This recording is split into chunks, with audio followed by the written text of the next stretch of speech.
Hello and welcome to Virtual Investor Conferences. My name is Matt Lateplo, and on behalf of OTC Markets, as well as our co-host Red Cloud Securities, we're very pleased you have joined us for our next live presentation from Granite Creek Copper Limited. Before I introduce our speaker, a few points to note. Please submit your questions in the question box at the bottom left of the slides.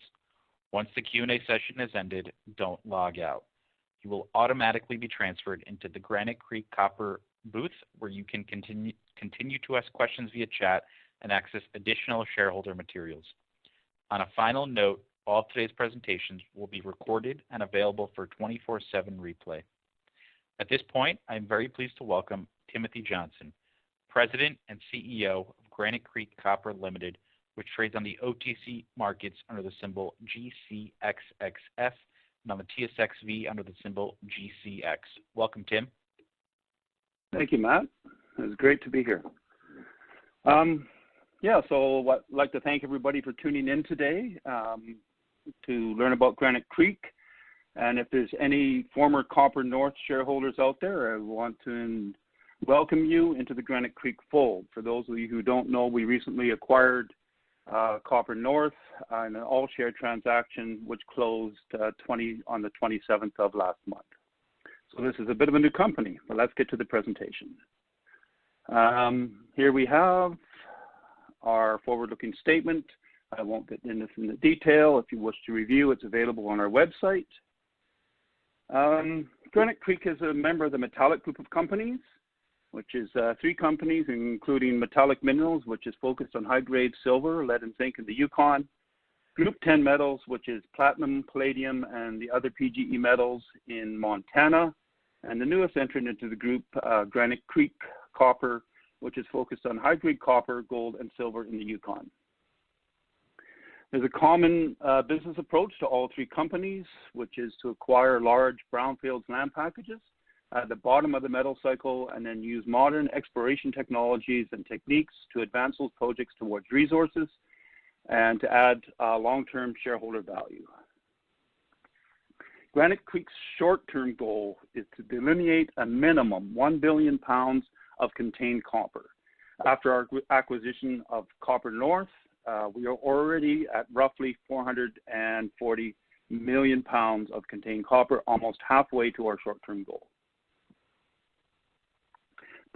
Our project is located in the central Yukon, within 20 kilometers of paved highway and grid power.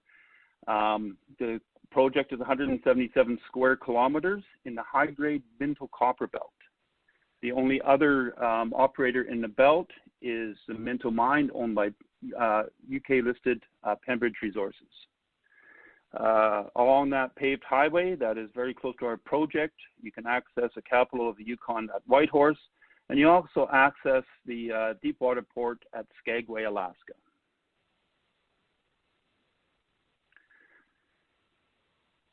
A little bit on the CARMACKS Copper Deposit, which was previously owned by Copper North and is now wholly owned by Granite Creek. There was roughly just under 24 million tons measured and indicated, grading 0.85% copper and 0.31 grams gold. That equates to just over 440 million pounds of copper. 325 of that are in oxide resources, with the remainder in sulfide. The company believes that the real potential here in this project is the underlying sulfide resources. Transition zone is anywhere from 100 to 250 meters below surface, so it's not that deep. And the sulfide potential has really been overlooked by previous operators and has created a great potential for us. There was a preliminary economic assessment done on the project in 2017 on the oxide portion only. But that produced a net present value of $166 million US based on 325 copper and 1350 gold. And I think the listeners will note that the commodity prices are significantly higher today. So we'll just have a brief look at a metal sensitivity table.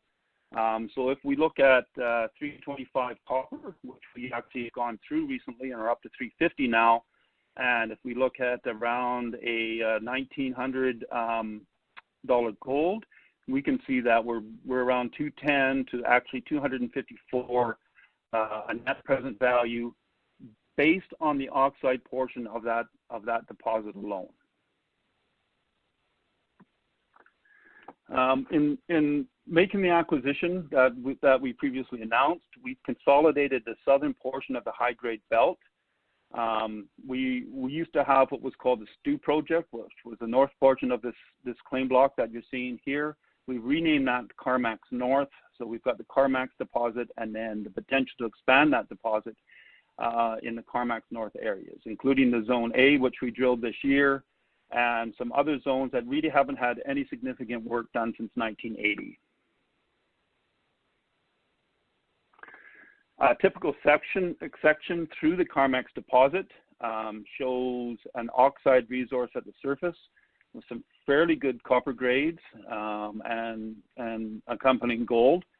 And then the lower portion of the section, you can see that very little, it's still open at depth, and very little drilling has actually pierced the sulfide portion. The deposits within the CARMACKS area consist of narrow, high-grade pods of mineralization. The longest seen on this section here is about 750 meters, but there's multiple of them, and from our understanding of operators further up in the belt at Minto Mine is that these things actually repeat at depth. So there's lots of potential for discovery here as we look deeper down in the system and along strike.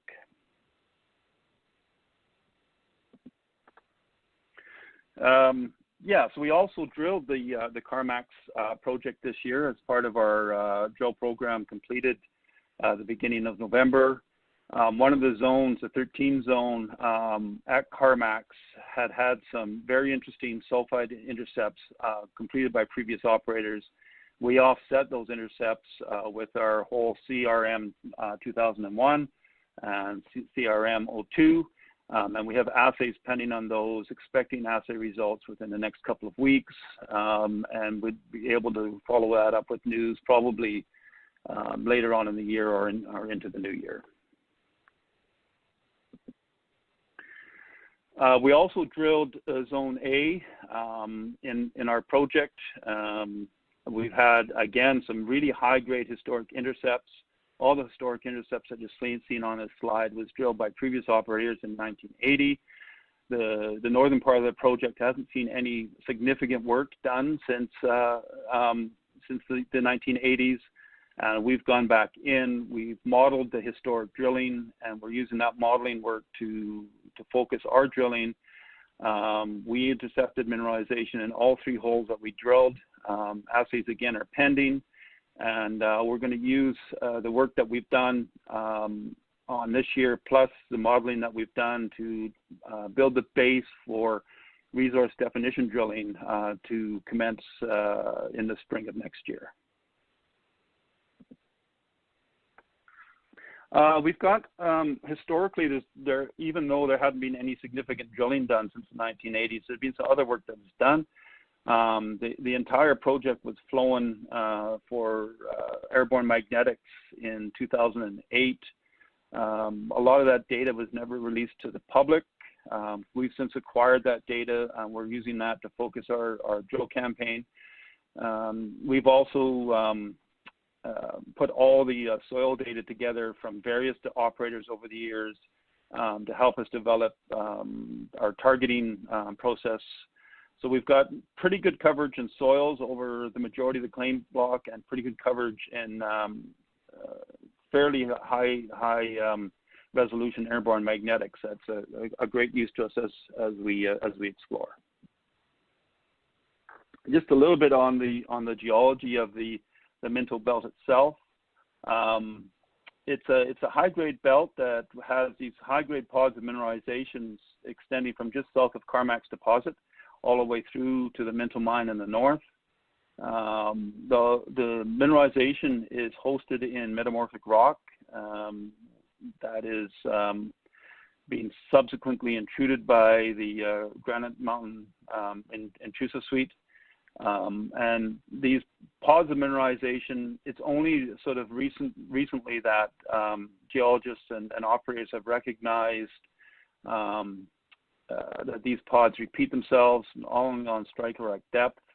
So that's what's really created the opportunity for Granite Creek as we were able to acquire the property early in January 2019, because it was just a modern understanding of this deposit that had created that opportunity. A little bit about the Minto Mine. Operating in the north part of the belt, they were put back into production October of 2019. Their head grade is quite high. It's 1.7% copper. Our understanding is that they're running about half capacity at the mill right now. So even though they have a 4,000 ton per day, they're running about 2,000 tons. So there is, I guess, there is an underutilized mill within the district that may be looking for mill feed from just down the road. We're within about 30 kilometers of their site. They're fully permitted and could possibly expand if that was a scenario that would work for all parties.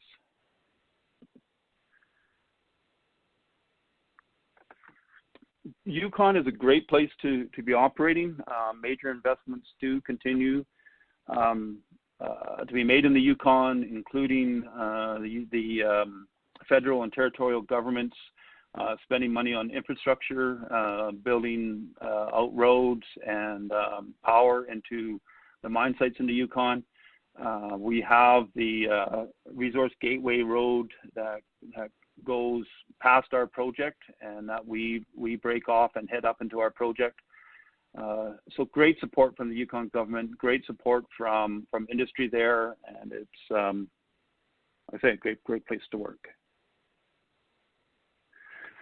The Minto Belt itself is home to some of the highest grade copper in Western Canada, including the Minto Mine with on a copper equivalent basis over or close to 2%, and then our CARMACKS project on the oxide portion just under 1.4%, but the sulfide grade holds up quite good on a lot of the stuff that we've seen. So as we drill out the sulfide, we expect that grade to hold up quite well. So that should allow us to grow resources quite quickly. What we've seen as the copper prices improve and really coming out of the first round of COVID, a lot of the copper players, near-term producers and producers have seen quite a share price appreciation, a market cap appreciation, and we're not there yet. I think we're an under recognized company. We're doing events like this to raise the awareness. So shareholders have an opportunity to get in at these prices, and we're going to be growing up that curve as we get the word out. Company is fairly new. Company was launched January 2019, and we've moved quickly. We acquired the Stu project, now named CARMACKS North. We acquired a large historic database and been able to develop targets based on that historic database. We signed an initial data sharing agreement with Copper North, which allowed us to review their drill data and start making the acquisition. We acquired an initial 30% interest in Copper North in December of last year, and then we completed that acquisition November of this year, and drilled. So from a development standpoint, we're in a very good place, and we've got drill results at the lab that our drill material at the lab that we expect to be able to put results out either near the end of this year or early next.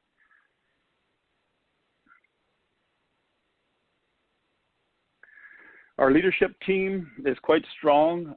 We've got a strong board. We've got some of the former directors of Copper North have recently joined our board, and they're long time. One of them is a long time director there. As also because we're a member of the group, the Metallic Group, we are able to access resources that a smaller junior normally wouldn't. Guys that are good at modeling, and we've got our geologists who work on our projects. Are long time. I've worked in the Yukon for a long time. Some of them most of their careers.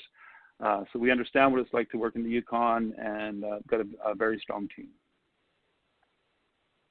The Metallic Group itself has got a strong track record of success, including the chair of the group, Greg Johnson, who was one of the founders of Nova Gold and was partially responsible for the Donlin and Galore delineation and discovery. And each of the companies in the group have made major acquisitions, one a year since 2016, including our acquisition, which was started 2019, actually closed January 2018, actually closed January 2019, and Metallic's recent acquisition of La Plata. We see very strong copper fundamentals moving forward. I think as the world's transportation fleet gets electrified, copper is just going to be one of the metals that is going to be in high demand. A lot of the mines in South America are getting old, and they're getting more expensive to mine. So there's lots of fundamentals that are very strong for copper, and we think is a great space to be in. We strongly believe that this is just the beginning of a major commodity bull market as commodities move into the next cycle, and it's a good time to be getting in. You can see our share price has followed copper quite closely, and as copper improves and as the market gets to follow our story, we expect to be able to be doing quite well. So that's the presentation. I see I've got a couple of questions coming in, so I'm going to do my best to answer those. But thank everybody for paying attention, and I hope to see everybody in the markets. So first question, why do you think you are undervalued versus your peers? I think the main reason that we're undervalued is that up until the acquisition, which as I said, we closed November 27th, we haven't really strongly marketed the company. There were some reasons for that, ensuring that the acquisition went through. There's a lot of things that we couldn't talk about while we were completing that.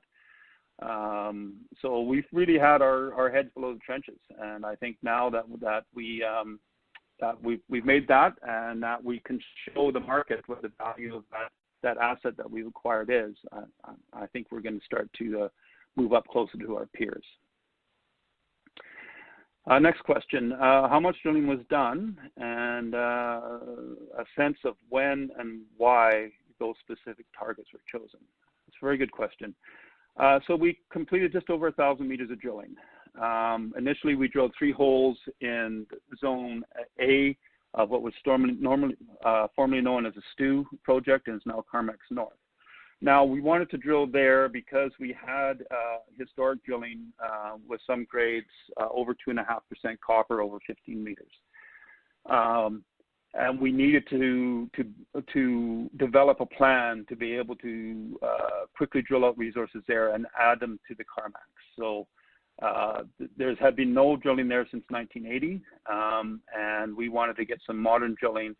We wanted to get some modern multi-element assays in there to give us a sense of what direction the deposit or potential deposit might be going, and just sort of start to bring our database to a point where we can make a decision on when we're going to publish formal resources.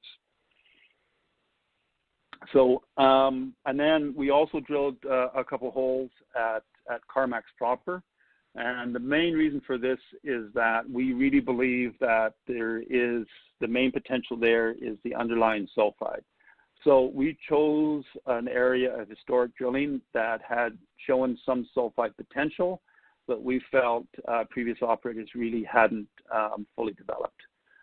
So those first 2 holes were to test that theory, and I think we were successful in that we encountered sulfide mineralization in a good portion of the hole, and we're eagerly anticipating the assay results from that. Let's see what else we got here. What are our key milestones for 2021? Well, really, we want to be able to publish resource on the Zone A and other zones on the northern part of the deposit. So we are in the process of modeling, and once we get the assays back to tell us where we are on that, we're going to develop programs specifically targeted to that. So on a sort of project-wide scale, we need to be able to grow resources.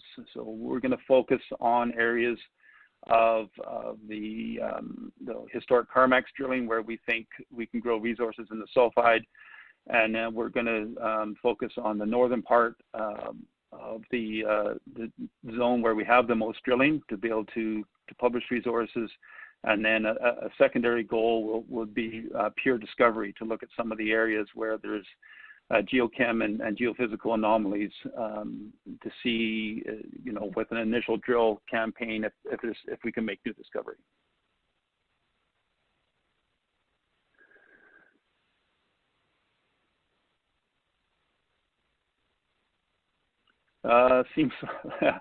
This question seems like an unknown stock now that the deal is done and copper gold both rallying very strongly. Can we expect some aggressive marketing in the new year? We can expect the marketing. I guess shareholders and the general investing public can expect a marketing campaign. I think, like the first question, why are we undervalued? We are undervalued because there's very few people know about us. So programs like this, we will participate. It's always a balancing act between, how much money do you spend on marketing and how much money do you put in the ground. I want the majority to go in the ground, but I also want people to know about us. So yes, we will have a somewhat aggressive campaign. U.S. listing was mentioned in the recent release. What was the strategy there and the timing? Well, I think one of the major strategies is that the U.S. market is significantly larger than the Canadian market, and as we get the word out, we really need to pay attention to that. We need to ensure that we are up off the pink sheets to a QB listing, and that the stock has DTC eligibility to allow for the easier transactions in the U.S. market. Are you going to raise money soon? Well, we'll always be opportunistic in financing if the market is good to us and we see sort of the least dilutive, most bang for our buck financing. We will be looking to, at some point before next drill season, do a further raise. We have enough money in treasury to do a small program next year, but I think in order to really grow those resources, we'll be looking to do a raise.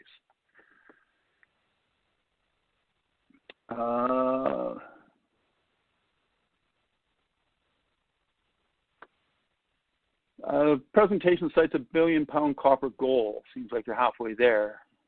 If you count copper equivalent. Yes, I did not count copper equivalent in that 440 million pounds. How much drilling do you estimate it would take to hit that target, and why $1 billion? Does that number have its existence besides being just large? From talking to majors, we know that £1 billion is a threshold for a major copper producer to have a look at a project.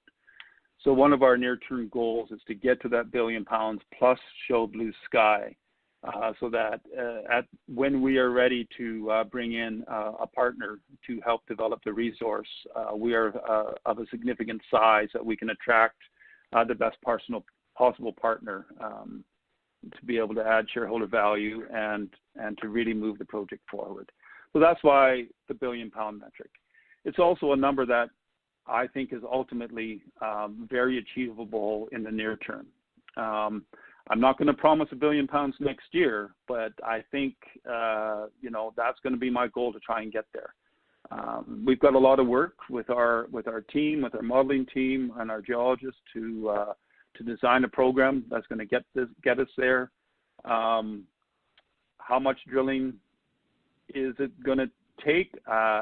Again, it's probably somewhere in the order of 5 to 10,000 meters. I know that's a big range, but like I said, over the next couple of months as we design our programs, we have a lot of work to do. We've got a lot of data to parse, and we've got a lot of stuff to go through. This is a very interesting question, so I'm gonna take this one next. Are you looking for porphyry, copper, gold? Interesting question. So I touched briefly on the mineralization and these high-grade pods of mineral. Now, there's been a lot of discussion over the years, in fact, a lot of debate about the genesis of these mineral deposits. The current thinking that seems to be well supported by the data that we're seeing and previous operators produced but didn't really understand is that this originally was a copper porphyry. So originally it was a much broader, lower grade system that maybe was running between 0.3 and 0.5% copper. But then there was a metamorphic event that consolidated the belt, stretched, elongated the mineralized zones, but also concentrated them into these high-grade pods. So historically, and I mean geologically historically, it probably was a copper porphyry. It's got a lot of the earmarks of the copper porphyry. The mineral tenure is very similar. So the ratio of copper to gold and silver is something that you might see in a porphyry. And then the total contained metal may be, and I put a very large forward looking statement on this, and I'm speaking for the entire belt, the Minto belt. Maybe the total contained metal may be similar to some of the large porphyry systems in BC, where you've got many billion pounds of copper and tens of million ounces of gold. So that is what really gets us excited about the belt, is that that potential there, that if this was a large porphyry or multiple porphyry systems in the past, that they had the potential to deliver that much metal. What's next in terms of news? Well, we have made our application for the uplisting on the OTC and DTC eligibility. We expect that fairly soon, so that will be announced. You can trade the stock right now in the U.S. markets, but we're moving up that ladder. We have material at the labs right now. Now we know that the labs are overrun. There was a lot of work done in the Yukon this year.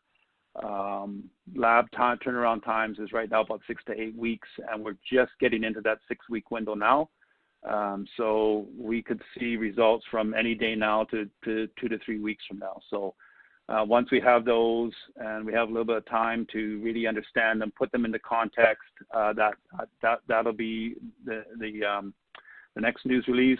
And then we'll also be letting everybody know as we finalize our plans for the 2021 season, and as we complete some of our modeling work and really be able to display what the potential here is. We will be releasing information on that as well. I think that looks like my time is just about up. I think we'll thank everybody for those great questions, and thank everybody for tuning in, and encourage you to follow us, to stop by the website at www.gcxcopper.com, where you can download this presentation and see some photos from site and follow along.